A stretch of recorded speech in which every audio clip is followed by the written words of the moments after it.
Buenos días a todos y todas. Aquí en una mesa de diálogos centrales nos acompañan el doctor Alberto Trimboli, doctor en psicología, psicólogo clínico y psicoanalista, director nacional de investigación y estadística de Cedronar, fundador, expresidente y actual presidente plenario de la Asociación Argentina de Salud Mental, es coordinador del sector de adicciones del Hospital General de Agudos, doctor Teodoro Álvarez. El doctor va a expondrá sobre la lógica asilar, una lógica manicomial que fue construyéndose desde hace siglos sobre la base de la transmisión de una multiplicidad de discursos ideológicos, políticos, médicos, jurídicos y sociales que constituyeron a la aparición de prejuicios y representaciones sociales que hasta hoy actúan como barrera de acceso a la salud integral para las personas con padecimiento mental. Nos acompaña también el doctor Alberto Calabrese, sociólogo especializado en adicciones, director de la carrera de especialización sobre el tema en la Universidad Nacional de Tucumán, en la diplomatura de la Asociación Argentina de Salud Mental, en Derecho de la UBA e invitado en universidades nacionales y extranjeras, una larga carrera de largos responsabilidades en el Estado Nacional y actualmente asesor de la Cedronar. En su exposición tocará los temas de decodificación, el porqué de la vigencia de las formas de segregación y prejuicios imperantes y la forma de pensar argumentadamente para construir políticas de integralidad no discriminatorias. Continúa el doctor Alberto Riano, psiquiatra de planta del Hospital Álvarez, coordinador general de psiquiatría de residentes de la Ciudad Autónoma de Buenos Aires, disertará sobre la importancia que todo efector de la salud pública y privado trate en relación a los consumos problemáticos. Por favor, el doctor Trimboli tiene la palabra. Gracias.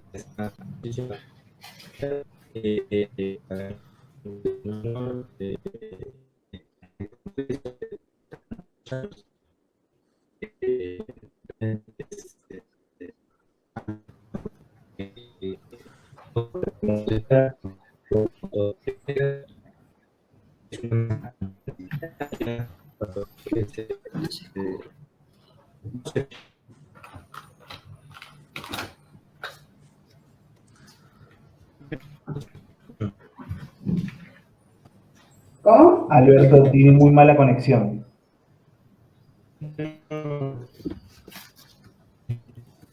No sé.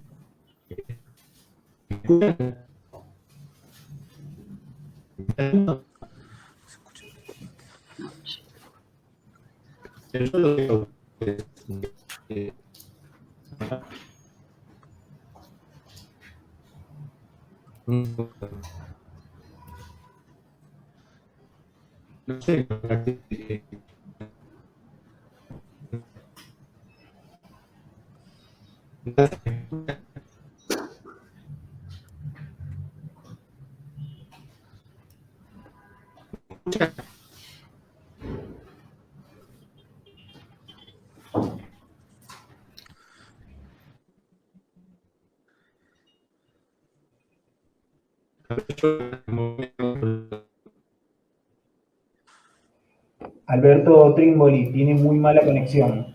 ¿Sí? Necesitamos, por favor, que cambie el lugar para que se pueda conectar nuevamente. Irma, si le parece, podemos avanzar tal vez con Alejandro. Me parece muy bien. En tal caso, Alejandro, si podés empezar, por favor. Sí, ¿se escucha bien? ¿Se me escucha bien? Hasta que se solucionen los problemas de conectividad. Sí. Digo, si se me escucha bien a mí, eso pregunto. Sí, Alejandro.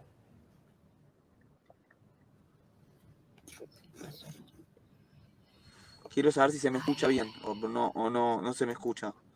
Sí, se me escucha. Ah, buenísimo. Diría Buenísimo, que se un poco escucha. bajito. Un poco bajo. Bueno, voy a tratar de... Porque bueno, yo estoy en el hospital y ahora me vine al auto a hablar, perdón, por el lugar. Eh, bueno, en realidad yo soy médico de planta del Hospital Álvarez, trabajo en una sala de internación, en la sala de internación del Hospital Álvarez, que esas puertas abiertas. Yo estoy en esta sala desde el 2012 y bueno, además de trabajar en otros lugares, soy coordinador ahora general de residentes de psiquiatría de Cava y hice el posgrado con el doctor Alberto Calabresi y Alberto Trimboli de consumos problemáticos en la Universidad de Tucumán.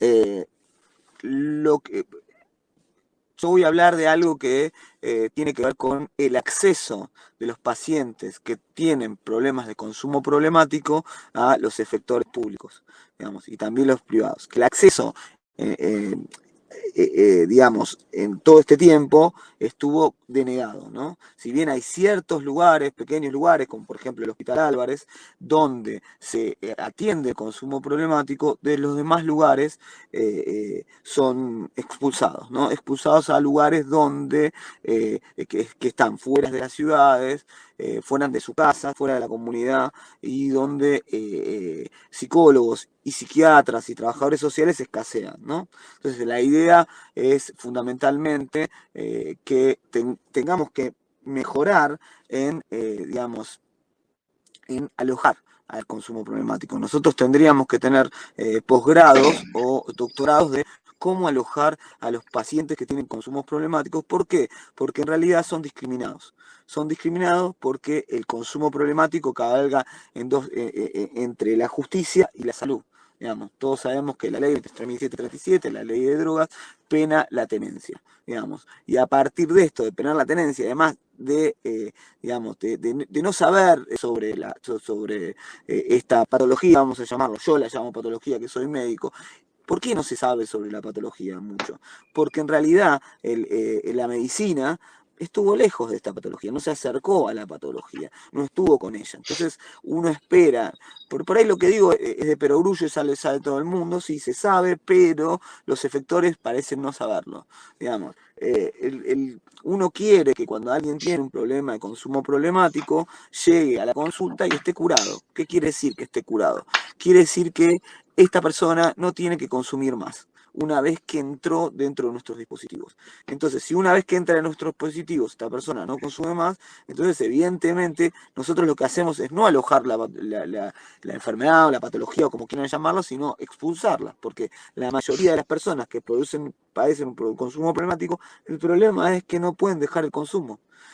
Ahora, este consumo que tienen es problemático en forma de abuso o en forma de dependencia. Le trae complicaciones en la familia, le traen complicaciones en el trabajo, le traen complicaciones en el estudio, pero de alguna manera también tenemos que pensar que esto también tiene que ver con una cuestión social. ¿Por qué? Porque una persona que consume tiene que mentir su consumo a su familia, tiene que mentir el consumo del trabajo, tiene que mentir el consumo. Entonces, la consulta cuando ya no puede más, cuando estalla, cuando el síntoma, cuando los síntomas y signos, él no lo puede manejar. En ese momento cae en una guardia y dice consumo.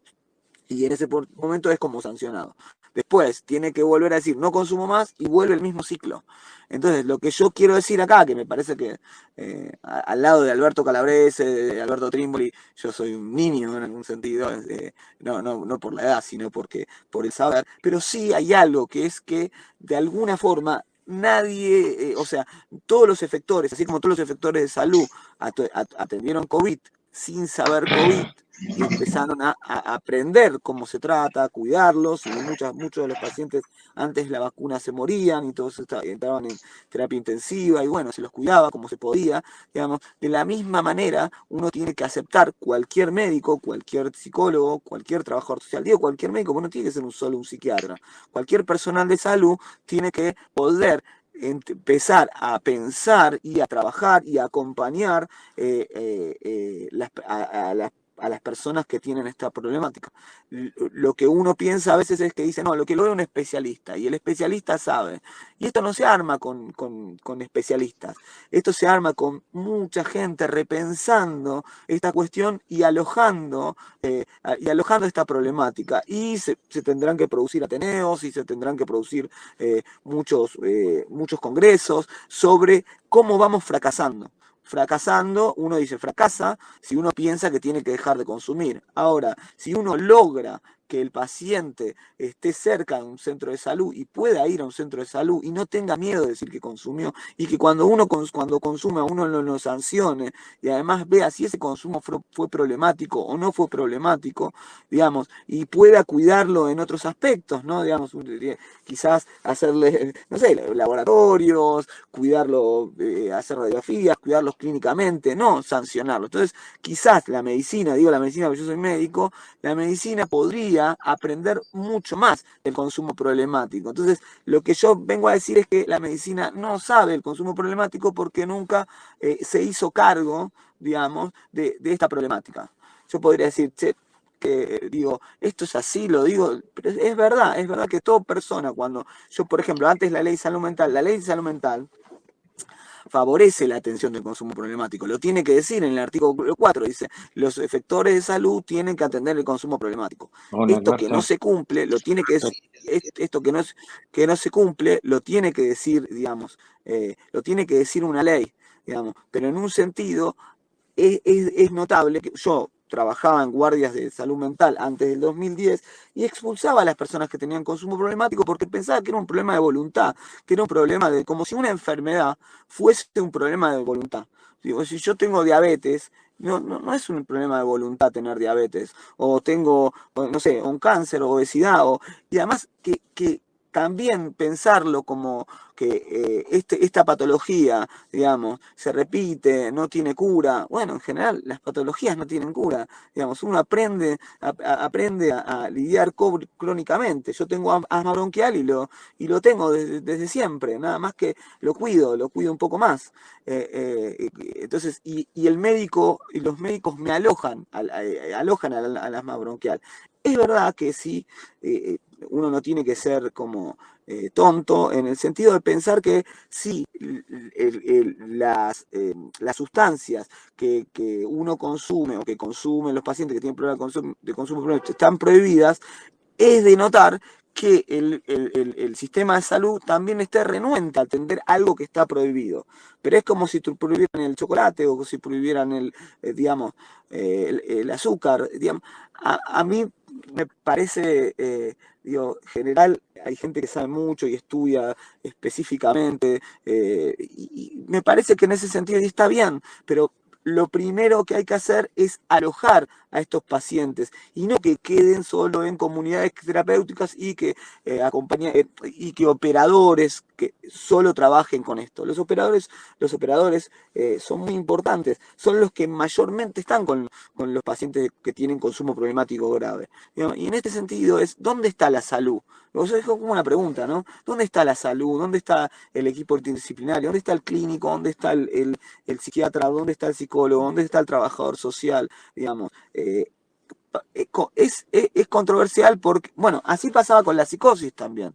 La psicosis no se atendía en estos hospitales generales y se pensaron a atender en los hospitales generales. Y también la psicosis tienen, no sé, si uno piensa violencia, los brotes a veces tienen violencia y hay formas de manejar esos brotes. Uno aprendió a manejar un brote psicótico y bueno, uno también tiene que aprender a manejar la ansiedad o la violencia de una persona que tiene consumo. Evidentemente que si alguien que tiene un problema de consumo problemático y uno lo expulsa, lo primero que genera es violencia en el otro. Entonces, en ese sentido, escala la violencia y además, si el equipo dice, este no es mi métier, que lo atienda otro, y el paciente viene estallado y te pide, por favor, atendeme, entiendo la posición, se entiende la posición del médico, ¿no? Porque en realidad el médico te explican y te dicen, te enseñan a que este no es tu tema. Entonces, este tema tiene que estar en el grado, ¿no? Cuando uno estudia medicina, cuando uno estudia psicología, tiene que haber materias que tienen que ver con consumo problemático, digamos. no solo con una parte de la salud mental, no, consumo problemático. Y hay un manual de OPS que lo que hace es disminuye el gap, el agujero que hay entre la de salud mental, el consumo problemático, la epilepsia, los trastornos neurológicos de los especialistas con los médicos clínicos y los psicólogos. El MHGAP enseña muy bien cómo manejar un paciente con consumo problemático, cómo manejar un paciente con depresión, y eso lo puede manejar cualquier médico, psicólogo, trabajador social que trabaje esto. Digo, así como la depresión está dentro de la salud mental, así como la psicosis, la esquizofrenia está dentro de la salud mental, así como el trastorno bipolar está dentro de la salud mental, esto también está dentro de la salud mental. Y uno puede decir, yo solo atiendo depresiones, o yo solo atiendo trastorno bipolar. Puede ser que haya personas hiperespecíficas, pero el psiquiatra medio, el psicólogo medio, tiene que poder tomarlo. O sea, quizás... Empezar, Alejandro, está tan interesante. Te tengo que interrumpir, 2 minutitos te quedan, ¿sí? Sí, no, digamos, lo que sí me parece es, porque no dije nada tan específico, lo que sí quiero terminar y termino con esto es, el consumo problemático fue expulsado sistemáticamente de los efectores de salud. Y si uno quiere mejorar, si uno quiere saber del tema, lo primero que tiene que hacer es no hacer posgrados, se puede hacer posgrados, está bien, pero lo primero que tiene que hacer es que el efector de salud, todo efector de salud, tome consumo problemático, y el efector de salud no puede decir yo no sé. El efector de salud tiene que tomar cuestiones o enfermedades que no sepa, porque para eso es un efector de salud, para acompañar, para pensar, para estudiar. Termino con esto, perdón que hablé primero, pero bueno, Alberto tenía la palabra. Muchas gracias.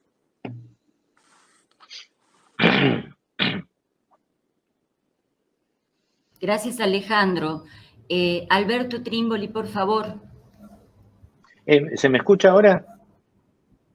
Sí, muy bien. Suerte. Me corrí.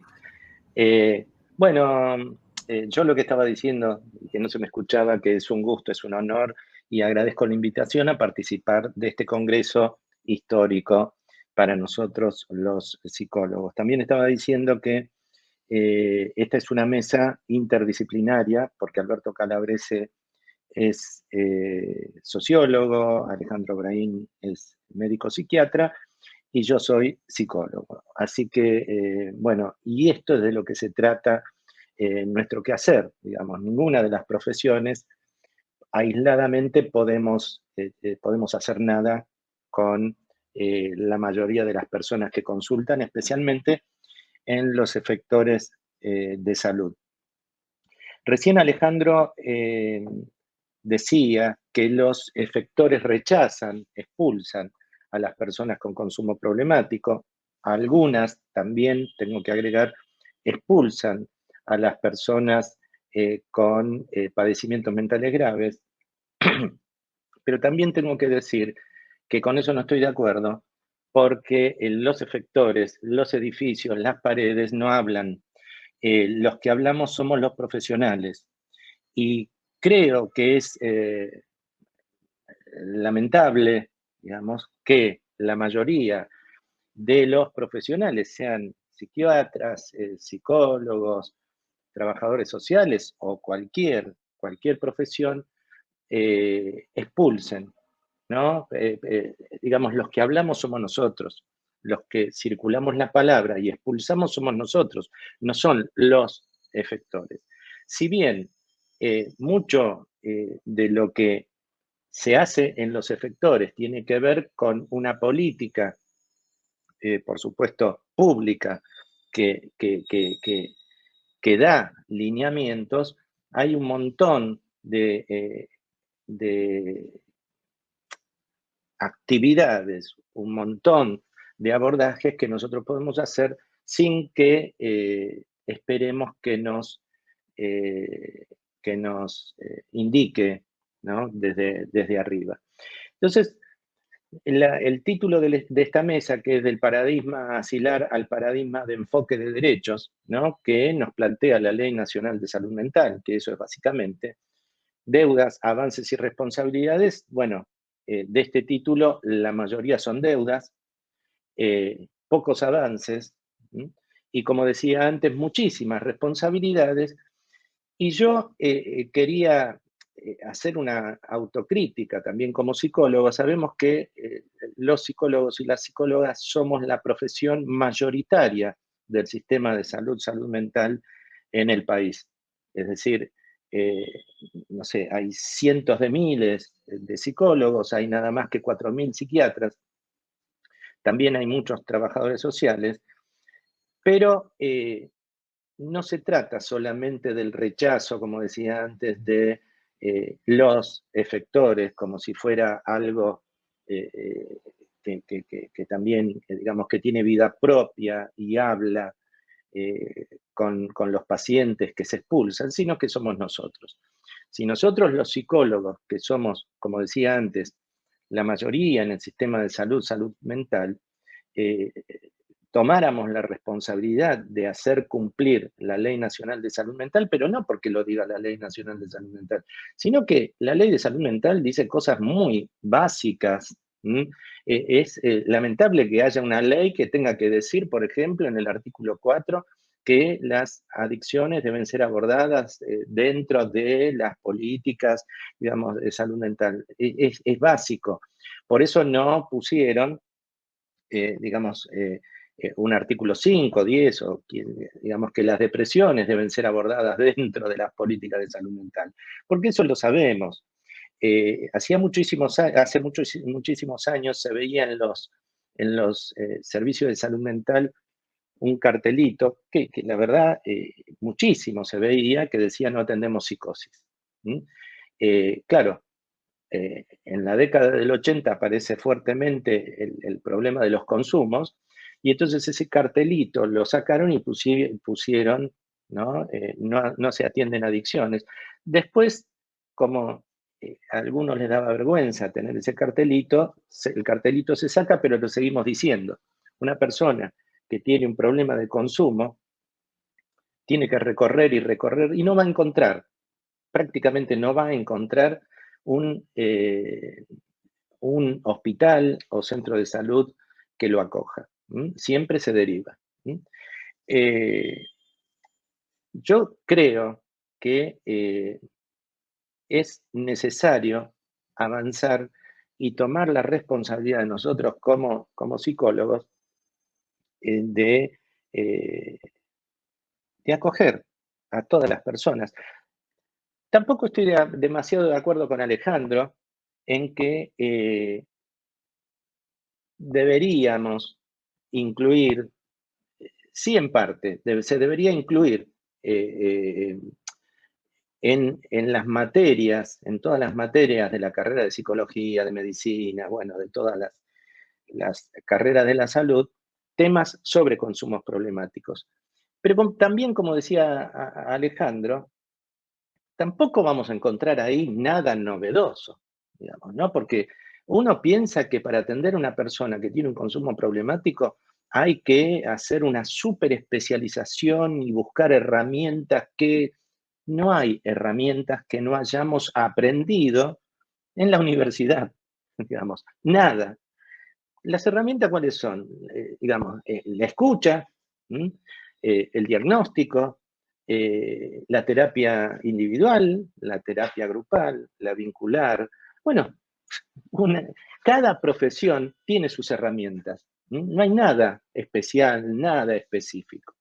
Sí, lo que tenemos que hacer e incluir muchísimo en las carreras son temas que seguramente Alberto Calabrese va a tocar, el tema de la discriminación, de los prejuicios, de la expulsión, de los rechazos, de la desigualdad de derechos, de las barreras. Eso es. Y tratar de lograr que desde la universidad empecemos a entender que las personas tienen problemas de salud mental y que ninguna persona que tenga un consumo problemático, que transite un consumo problemático, no tiene, digamos, es decir, primero tiene que tener un padecimiento mental grave para llegar al consumo problemático. Porque si hablamos de consumos problemáticos, tenemos que decir que hay consumos que no lo son. No importa la sustancia que se use. Digamos. Hay consumos problemáticos y consumos que no lo son. Los que lo son, digamos, tenemos que ver ahí qué diagnóstico, qué es singularmente lo que necesita esa persona. Porque todos los que nos dedicamos a la salud mental y a los consumos problemáticos, hemos visto digamos, pacientes que, digamos, tienen cualquier diagnóstico, neurosis, psicosis, perversión o lo que sea, que pueden tener o no consumos problemáticos. Es decir, no es una patología, no es una enfermedad, no es una entidad psicopatológica aparte, sino que tiene que ver con, digamos, un padecimiento, una patología previa. Esto que estoy diciendo no es nuevo. Sabemos que a través de la historia y desde siglos, la salud mental ha tenido grandes controversias. Ha habido diferentes épocas, pero lo cierto es que siempre estuvieron asociadas al encierro, a la marginación y al castigo. Esto es lo que tenemos que saber y hoy, lamentablemente, seguimos discutiendo esto. Uno lo ve en los medios, la sociedad en general tiene las representaciones sociales negativas que se asocia patología, enfermedad mental, consumo problemático con violencia, con riesgo, peligro. Y entonces la consecuencia lógica es el encierro, digamos. Es lo primero que se hace. Es lamentable que estemos en esta época hablando cuando ya allá por los 50, Jones estaba avanzando en la lógica de los derechos en contra de la lógica asilar, la lógica manicomial. Franco Basaglia, en la década de los 70, 60 y pico, ya avanzó con esto y ha logrado numerosos avances en ese sentido. Y en nuestro país no tenemos que dejar de mencionar a Mauricio Goldenberg, allá en el Lanús, también de la década del 50, es decir, han pasado 70 años y algo que un psiquiatra solo, con un equipo, logró hace 70 años, nosotros todavía estemos discutiendo cómo lo hacemos, qué hacemos. Hugo Cohen también, no tenemos que dejar de mencionar, en Río Negro. Y Jorge Pellegrini. Hay numerosos, no quiero extenderme ni tampoco quiero dejar a nadie afuera, pero también yo quisiera mencionar el hospital del que soy parte, porque bueno, estoy de licencia, pero en algún momento regresaré. El Hospital General de Agudos Teodoro Álvarez, del barrio de Flores, de la ciudad de Buenos Aires, que tiene, siendo un hospital general, tiene una sala de internación para personas con padecimiento mental, guardia las 24 horas con profesionales de la psiquiatría, de la psicología y del trabajo social. Tiene 4 hospitales de día para personas con padecimiento mental, 2 para padecimiento mental grave, 1 para consumos problemáticos y otro para niños con diagnóstico de autismo. Es un hospital general, es decir, que todos podemos hacer eso, salvo la internación que depende también no depende solo de nosotros los profesionales, sino que tiene que ver con, digamos, un desarrollo arquitectónico, bueno, tiene que ver con una decisión política, pero todo el resto de las cosas que yo nombré lo podemos hacer sin esperar que nadie nos diga que tenemos que hacerlo. La ley de salud mental viene ya también tiene 11 años y medio, y todavía no hemos podido lograr, a pesar de que existe una ley, que haya un desarrollo parejo y una apertura de dispositivos con base en la comunidad, como sí están haciendo en algunas jurisdicciones, como la provincia de Buenos Aires, como bueno, otras, ¿no? Y también, como parte de Cedronar, debo decir que la secretaria Gabriela Torres ha venido a cambiar un paradigma de hace 30 años, que se estaba poniendo el acento en la persecución, en el acento en la sustancia en lugar de poner el acento en la persona. Entonces, hoy, por supuesto que no es fácil cambiar 30 años de Cedronar de un día para la noche, pero sí, digamos, esto lo que está demostrando es que se puede cambiar. Depende de nosotros, personas que pensamos, personas que estamos con los pacientes. Y esto debe ser para el sector público y el sector privado, porque hay varias cuestiones que la ley de salud mental habla y pareciera que nosotros nos centramos solo en el manicomio, ¿no? La desaparición del manicomio, el manicomio, que se debe adecuar, pero también se deben adecuar los otros efectores.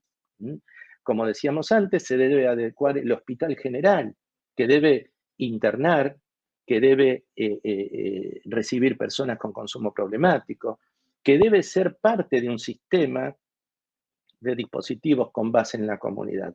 Es decir, que hay cuestiones de la ley de salud mental que dependen, por supuesto, de lo político, de decisiones, pero otras que dependen de nosotros.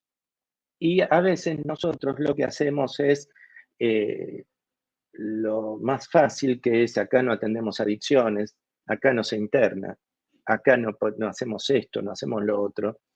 Y entonces nos dedicamos siempre a derivar.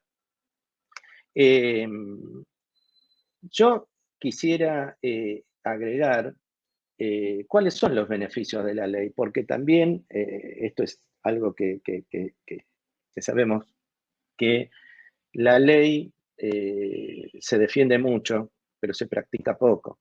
Y lo que necesitamos son profesionales, psicólogos, psicólogas de la salud mental, que no solo, digamos, la ley de salud mental es bárbara, yo defiendo la ley de salud mental y solo lo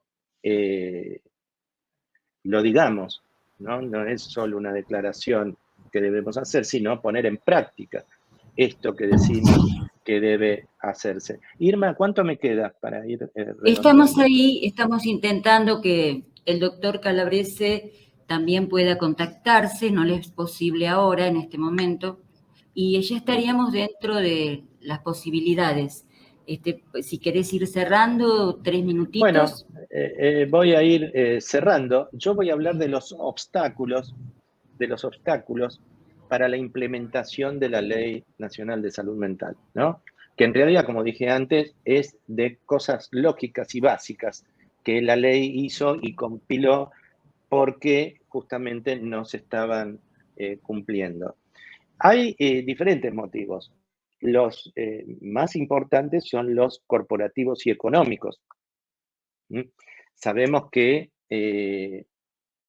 hay ciertos representantes que sienten que con esta ley se pierde un poder que venían teniendo desde hace siglos, diría, que básicamente está concentrado en los hospitales monovalentes. Hay motivos clínicos erróneos, como que, digamos, que con buena o mala leche, diría yo, se exponen al momento de decir que se está en contra de la ley, que es pensar que las personas, esto que decía, con padecimiento mental, son peligrosos, que se necesita el encierro, que hay cuadros de alta complejidad que es imposible atender en un hospital general. Esto, como, bueno, Alejandro puede corroborar, puede decir, puede afirmar también, es que el Hospital Álvarez hace 40 años que interna personas con padecimiento mental grave, gravísimo, que no se necesita un hospital monovalente para atender a las personas que tienen un padecimiento mental grave, e inclusive se internan personas con consumo problemático. Entonces, esto que dicen estos representantes, que son más bien conservadores o que tienen una visión equivocada, realmente no es así. Sé que también hay numerosos hospitales generales después de la ley de salud mental que han incorporado la internación, que han hecho un trabajo enorme para incluir y acoger cada vez mayor cantidad de personas. Uno de los fundamentales también es el desconocimiento de la ley. Como decía antes, muchos, yo estoy de acuerdo con la ley, yo estoy en contra de la ley, pero la verdad no lo han leído jamás en su vida.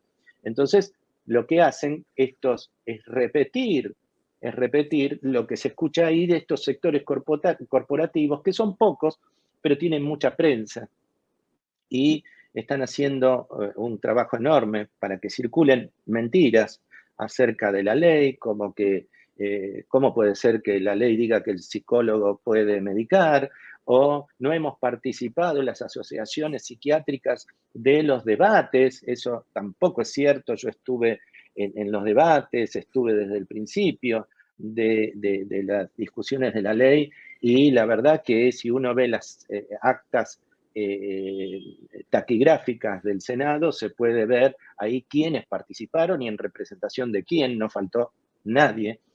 Después hay motivos ideológicos y políticos erróneos también, porque dicen, esta es una ley de un partido político que, no sé, y bla, bla, bla. En realidad, esta ley se votó por unanimidad, con una sola abstención, que fue del senador Nito Artaza en ese momento.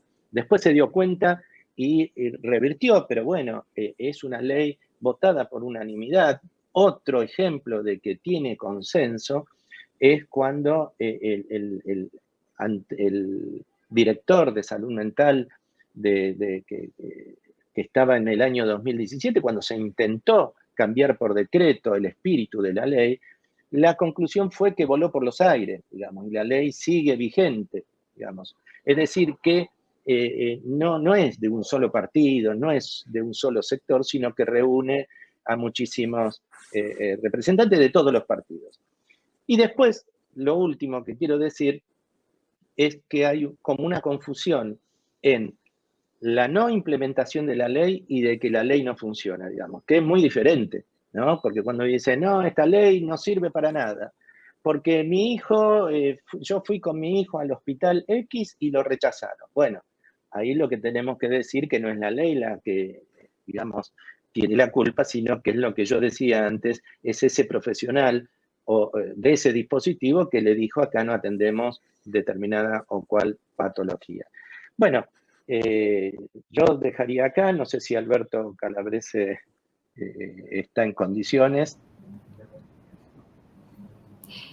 Digamos que estamos, lamentablemente no se ha podido contactar todavía, pero si ustedes me permiten, en el tiempito que va quedando, mientras vemos si el doctor Calabrese se puede conectar, esta cuestión de, a ambos le pregunta, ¿sí? Esta cuestión de la convivencia, digamos, o coexistencia de ambas leyes, una que penaliza, ¿sí?, el consumo personal, por otro lado, una ley, digamos, con un abordaje de derechos humanos importantísimo y que se entiende desde el lugar, desde la mirada de la salud pública. Porque en la región, digamos, donde... Sí, por favor. Sí, Alejandro. La coexistencia... No, a mí me parece que es... Sí, me parece que es vital lo que vos decís, la pregunta. O sea, la coexistencia de ambas genera mucho conflicto, si bien hay fallos como el Arriola, que por la Corte Suprema, que permite el consumo si es para uno mismo y no altera a los demás. Me parece que en este punto eso es crucial, porque uno se puede agarrar de eso para no atender, para pensar que es un problema de voluntad, para pensar que uno criminaliza a la persona que tiene un problema de consumo problemático, porque no todo el que consume una droga tiene un problema de consumo problemático.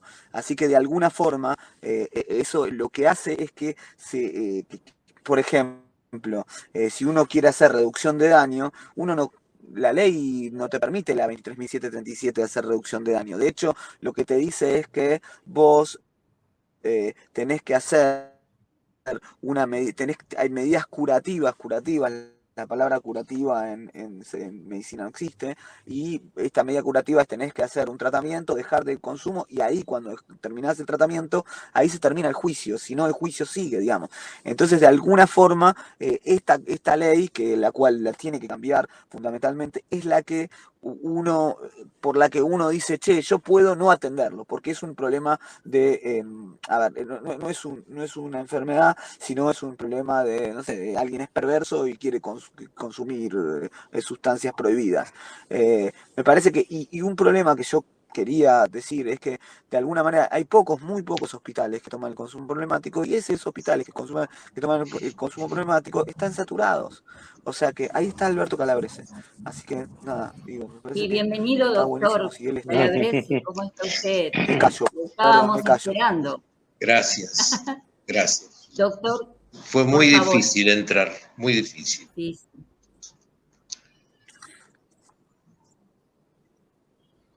Usted tiene la palabra, doctor. Alberto, habla vos. ¿Quién, yo? Sí. Sí. Yo, bueno, muy bien.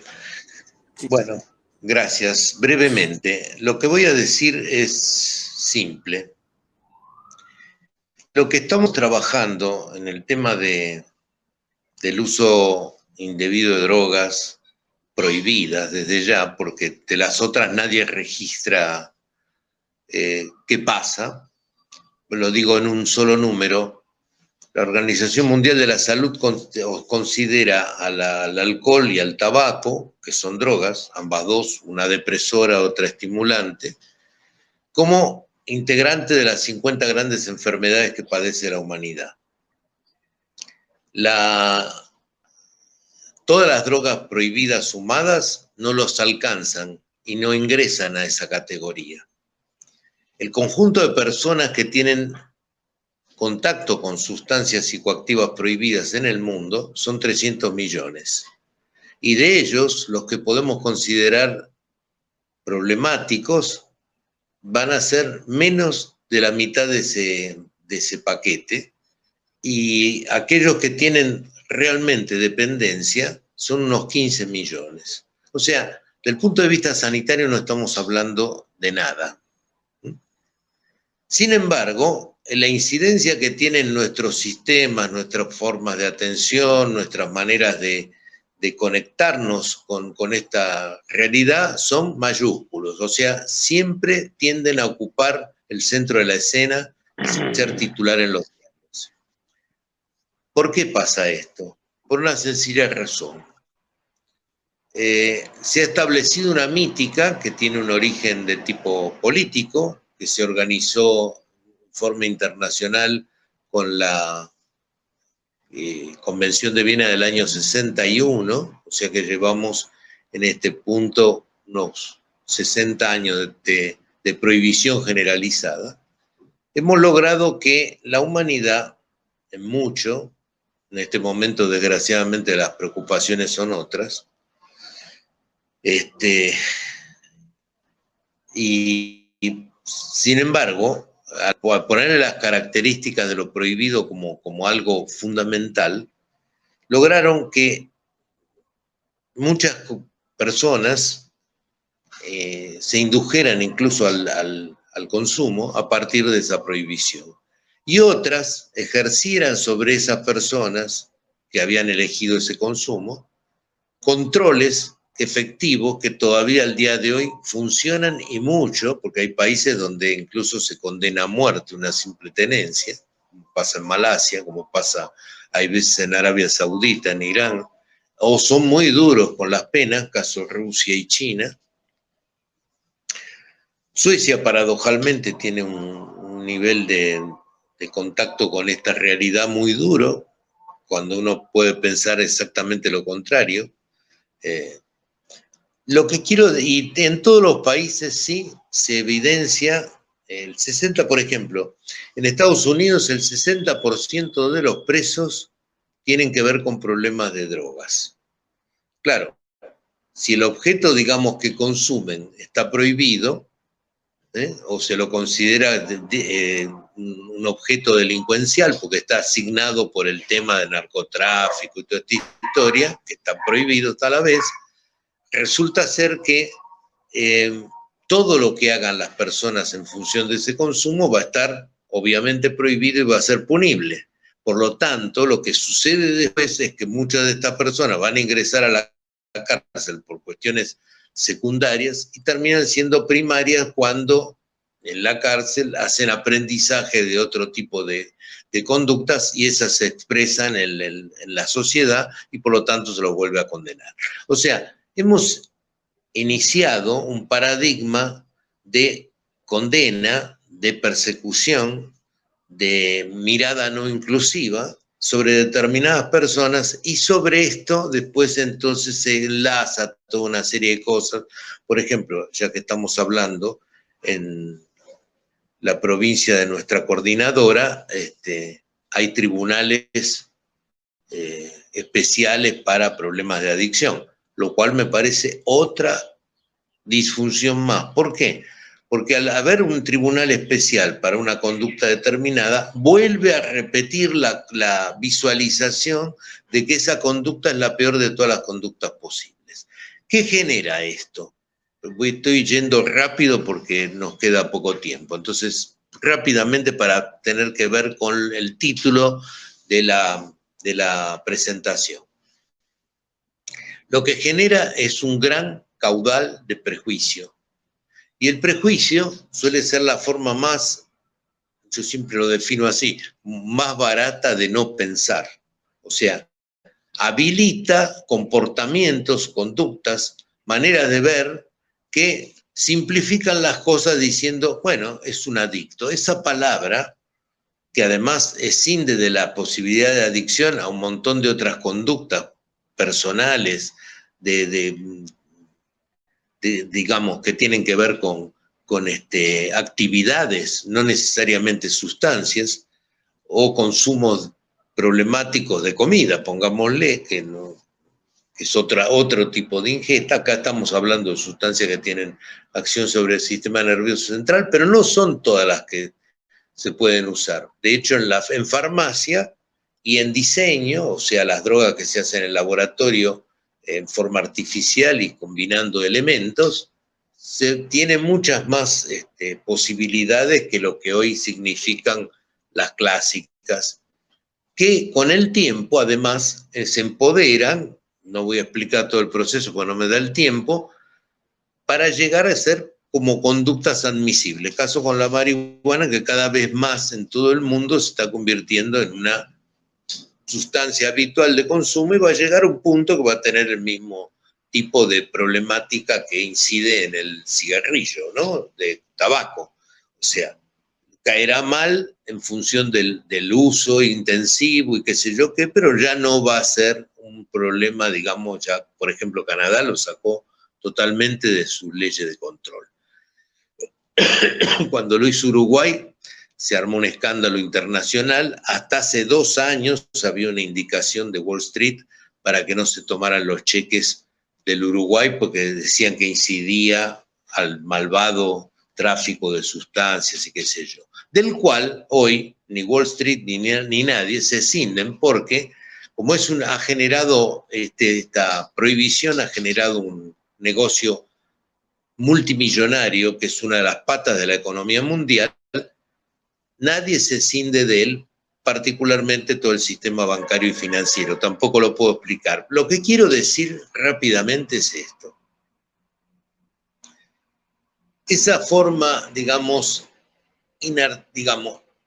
insostenible del pensamiento donde se simplifican las cosas al punto de pensar que toda aquella persona que no coincide con nuestra manera de ver las cosas se puede corporizar en un solo personaje, que es ese adicto paradigmático, ¿no? Que consume sustancias psicoactivas prohibidas, sobre todo las que le suenan más a la prensa, a los jueces, a los policías, etcétera, que serían la marihuana, la heroína, la cocaína. Sobre todo cocaína y marihuana son las que más, de las prohibidas, son las más usuales en la Argentina, que ahora se le suman, obviamente, lo de la pasta base, opaco, como quieran llamarlo, también es una variante, en realidad, del consumo de cocaína. Más barato, más dañino, por todos los componentes que tiene que no se han descartado, pero en definitiva es eso. Lo que está claro es que mientras que sigamos articulando nuestros servicios, nuestras políticas, nuestra forma de ver las cosas, alrededor de la conducta disruptiva de pensar que el adicto es el que origina el daño, y que todo lo que está ligado al consumo de sustancias psicoactivas prohibidas genera daño, y no podamos salir de esa mirada y tener una cuestión inclusiva, nos va a pasar lo que me ha pasado a mí, incluso al frente de un aula, que alumnos que eran de servicios de atención a personas con problemas de drogas, me salieran con que este es el que me puede asaltar, o este es el que estaba en tal lado, y resulta, o sea, toda una serie de miradas prejuiciosas que permean incluso a muchas de las personas que tienen que estar trabajando en este tema desde otro lugar. Entonces, si no desestructuramos el prejuicio, cosa que es muy difícil, pero se hace a partir de comunicación correcta, digamos, poder racionalizarnos al interno de los servicios de atención, trabajar en talleres sobre esto, poder dar otro tipo de mensajes en la prensa, etcétera. Vamos a continuar haciendo de esto un campo, digamos, de entrenamiento para formas de atención que no son tales, sino formas disfrazadas de otra cosa, disfrazadas de conductas saludables o de reinserción social, etcétera. Vamos a estar cambiando sistemas de atención por sistemas pseudocarcelarios. Vamos a estar haciendo un discurso que se supone que es inclusivo, pero resulta que tiene todas las características del discurso disruptivo, que echa hacia afuera a muchas personas que se las considera dañinas, peligrosas, etcétera. Entonces, estimo que, y esto es lo que sería mi mensaje hacia la integración en un congreso de este tipo, es el hecho de que revisemos hacia adentro de los dispositivos y de los sistemas comunicacionales el peso de las palabras, el valor de la forma inclusiva de ver las cosas y la destrucción que originamos hacia el interior de las familias y hacia determinadas personas por el hecho de seguir con esta mirada basada en el prejuicio y sustentada por la falta de sentido. O sea, hay que redireccionar el sentido de todo esto para darnos cuenta que estamos frente a una disyuntiva falsa. No es drogas o vida o drogadictos versus personas sanas, porque eso es una forma, digamos, de poner en un solo lugar todo lo que está sobrando de contradictorio en una sociedad como la nuestra. Creo que estoy sobre la hora, así que no pienso decir más que esto.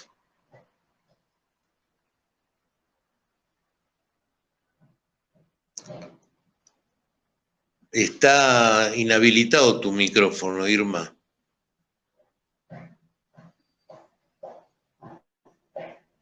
Irma, ahí Gracias, está. doctor. Les comentaba que ya estamos sobre la hora y que hay una serie de preguntas dirigidas para los disertantes, ¿sí? Así que paso a comentarles. Una de las preguntas es ¿cómo se piensa la implicación de los profesionales PSI en el otorgamiento de permisos para el cultivo de cannabis para uso terapéutico y el uso de diagnóstico PSI para dicho permiso? El pasaje de la criminalización de la marihuana al uso terapéutico como cambio de paradigma de uso problemático únicamente. ¿Le puedo decir algo muy breve? Las drogas no saben si son buenas, malas, prohibidas o permitidas. Entonces, la cannabis, igual que el derivado del opio, que es el más importante antidolor que tenemos en la humanidad, que se llama morfina, puede tener una acción benéfica, terapéutica, como puede tener una acción destructiva si se lo emplea mal o en exceso o lo que fuere. Esto es factible con cualquier fármaco. Está en el principio de la definición de fármacos usada por Paracelso, o sea, depende de la dosis, depende de la cantidad de la persona, del peso que tiene esa persona, depende de una cantidad de cuestiones que no tienen que ver con bueno o malo. Entonces, pensar que ahora esto es una exageración, el hecho de ver a la cannabis con sus propiedades probablemente clínicas, algunas seguras y otras no se sabe, habrá que experimentar, etcétera, es realmente una disyuntiva que no tiene sentido, porque con la morfina pasa exactamente lo mismo. Y en este momento, la recuerdo, también es una experiencia de mi paso como director de adicción del Ministerio de Salud, de haber visitado a muchos lugares de atención intensiva, y lo que se ve claramente es que en este momento también hay una importante incidencia de casos graves, clínicamente hablando, entre el viernes a la noche y el domingo a la madrugada, que se producen por mezclas de psicofármacos y psicotrópicos con alcohol. O sea, no estamos hablando de ninguna sustancia prohibida. Muchísimas gracias, doctor. El doctor Trimble y el doctor Bryan, ¿quieren agregar alguna consideración?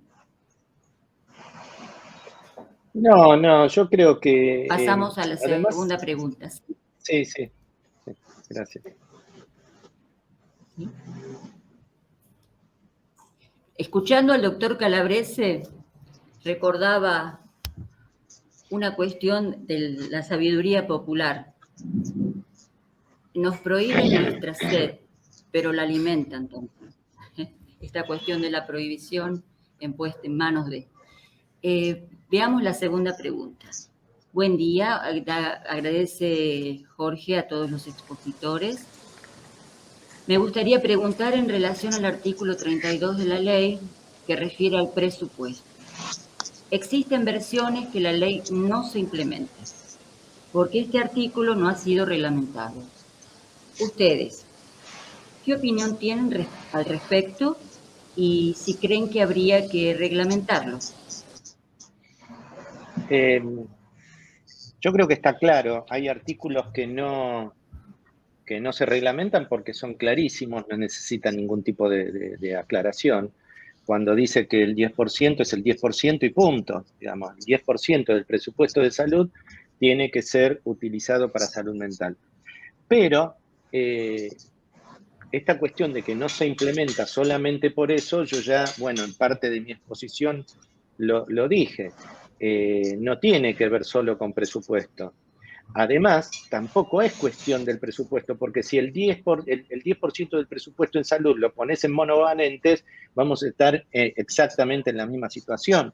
En la ciudad de Buenos Aires, el 80% del presupuesto va a los monovalentes. Es decir, que no sé cuánto será el presupuesto de la ciudad de Buenos Aires en salud, pero por más que sea el 10% y aunque pongamos el 20%, si ese presupuesto va mal dirigido, en realidad estamos en la misma. Pero no todo tiene que ver con presupuesto, como decía antes, tiene que ver con quitarnos todo esto que decía Alberto Calabrese, prejuicios, digamos, esta cuestión de expulsión que tenemos muchas veces como primera reacción, y eso no tiene que ver con el presupuesto, tiene que ver con digamos, de ver cómo hacemos para que estas personas tengan digamos, la menor cantidad de barreras para acceder al sistema de salud. Y eso depende de nosotros, quiero reiterar.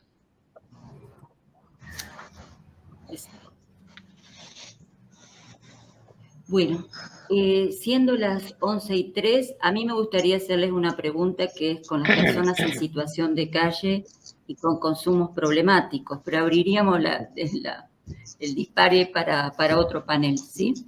Pero yo puedo decir una cosa. ¿Puedo decir una cosa de eso? Por favor, gracias. Si los efectores de salud tomaran el consumo problemático, esto no tendría que pasar de alguna manera. Si hay un solo efector en Cava que toma el consumo problemático y los otros no, si todos los efectores, digamos, no solo los ESAC, cualquier salita, podría alojar eso, primero no tendría que llegar un paciente con tanta, digamos, con tanta urgencia, porque se podría tomar a este paciente mucho antes. Él podría decir, bueno, mire, me siento mal, fumé esto, me pasa esto.